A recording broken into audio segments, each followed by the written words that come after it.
Come and be with us now.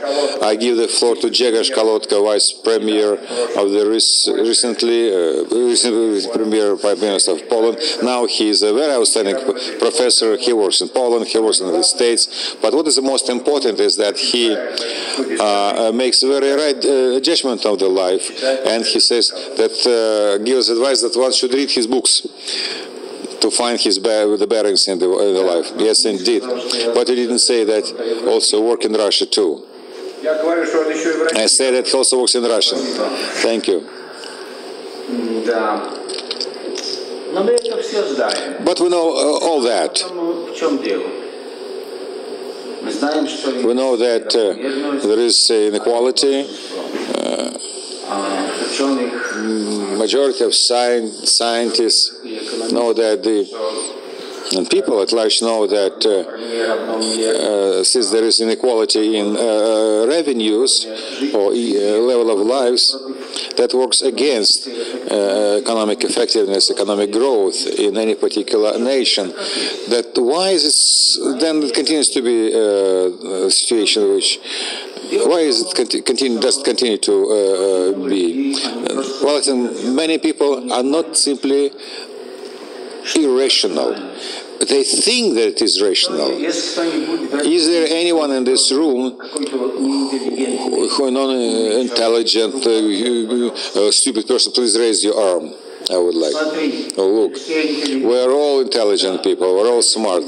But what is the definition of rationalism? The rational person is the person who maybe President Putin or President Obama, or maybe known as a Polish professor, a Russian academician. And when it may be a Russian girl, maybe the modern civilization, an intelligent person is the person who is a rational person, or people who work intellectual or intelligent.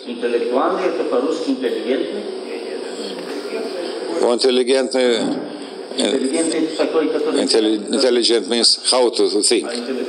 An intellectualist. Okay, a smart person, a rational person, who knows what to do, who works for his benefits, taking care, basing his actions on information. We know what is good for us. The problem is lies in information. We should understand where the information comes from, which we use. What kind of information is the information? Are the facts and the ability to interpret the facts.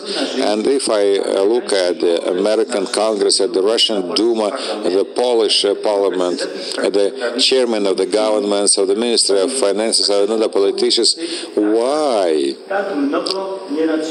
they have so many irrational decisions? Only last week, the heads of the European Union, how could they have committed such a mistake?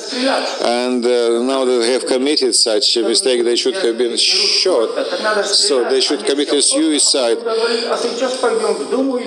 And now they say we would go. They have committed a mistake. So there are too many irrational decisions that they fail to understand. That means that they base their decision on wrong information or incorrect information. Look at the United States of America. The inequality of incomes with the slide is too high, which works against the economic growth in that country. How is it possible that in 48 clever people, smart people, who vote for Romney and Ryan, and Romney and Ryan 48%, not people, but 48% voted for economic program, which is absolutely foolish from all aspects, from the competitive American enterprise and from the standpoint of social situation in the United States. Why so? Because in democracy, the public opinion is manipulated through media.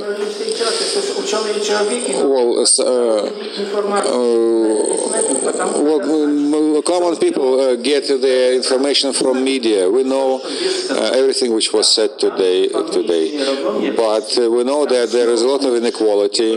Many things are better in the United States, not only the quality of life, not only social integration, but we saw some other items. They have high ability to compete, and indeed in the Poland have suggested that 2 times 2 is 4 is Polish, but now it's no longer the case. We want that there should be more inequality in Polish because this is the precondition of economic effectiveness. And it's not true. And as Mr. Greenberg says, what should be done to have both combined freedom and justice? I would like to say that this is a more complicated issue. Freedom is something, freedom means that you have freedom of choice. If there is no choice, there is only one choice from bad policy. That means it's not freedom, it's fiction. Justice, we do not know what justice is all about, because for one person justice is something, while the other person would not consider that same thing as just. But let us consider the third factor, security or safety. We should also take into account freedom and justice. So how to do that? How to make it possible that all those factors should be combined? I don't want to be a populist, but at the same time, we want it to be economically effective. And so the Scandinavian model, more than the West European model, shows that it is possible to provide both freedom, social justice, much more extended than in a neoliberal Anglo-Saxon model, and safety. As for Russia, I work in Russia from time to time. Indeed, well, there is no justice in Russia. What we have done in the last 20 years, we have built such inequality, which was under the Tsarist government, which was not even before the revolution. The Gini ratio is 50 now, more than in Brazil, because of the last 12 years in Brazil, which is a very large country. The GDP, Brazil makes 3% of the world GDP, and the same as Russia. And in Brazil, this type of economic policies pursued, that they are decreasing the Gini ratio from 0.5. And in Russia, every year we have an increase, a gradual increase. And so I believe that there is a range of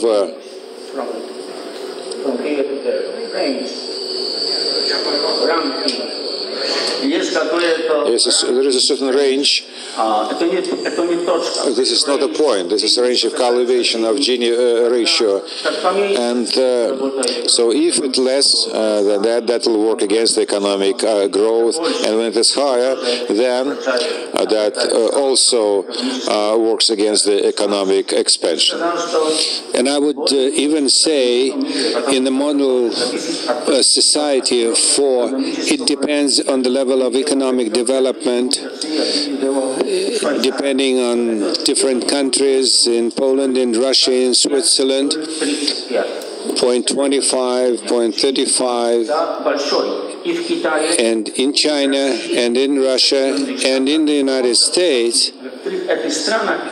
In these countries, it is different, and with different background. And what we need to do And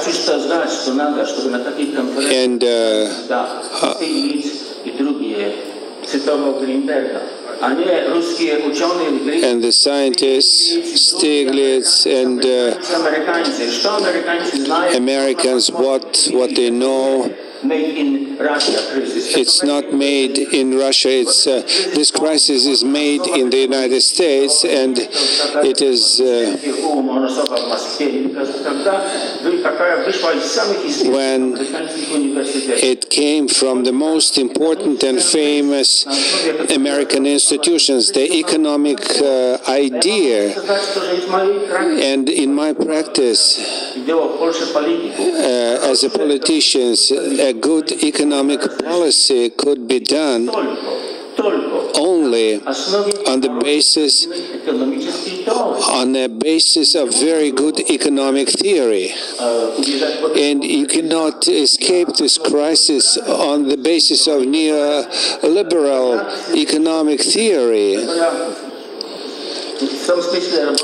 in the sense that people should think that they are clever, smart, and would make something which is against their economic interests. So we need to develop a correct economic theory, which may become a basis for a very good economic politics. For there is no way back to come to business as usual. That is what happened in the last 5 years.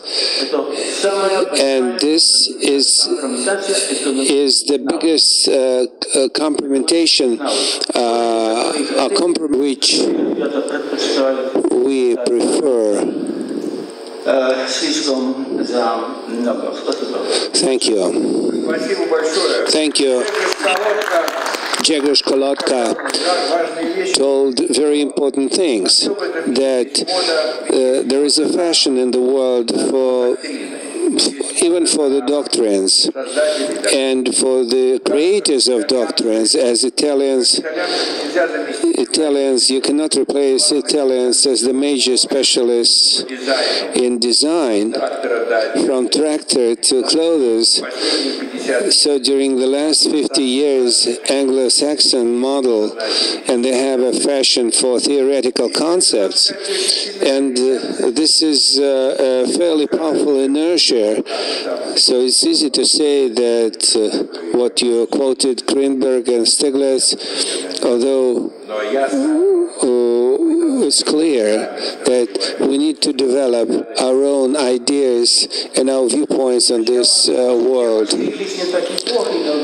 And so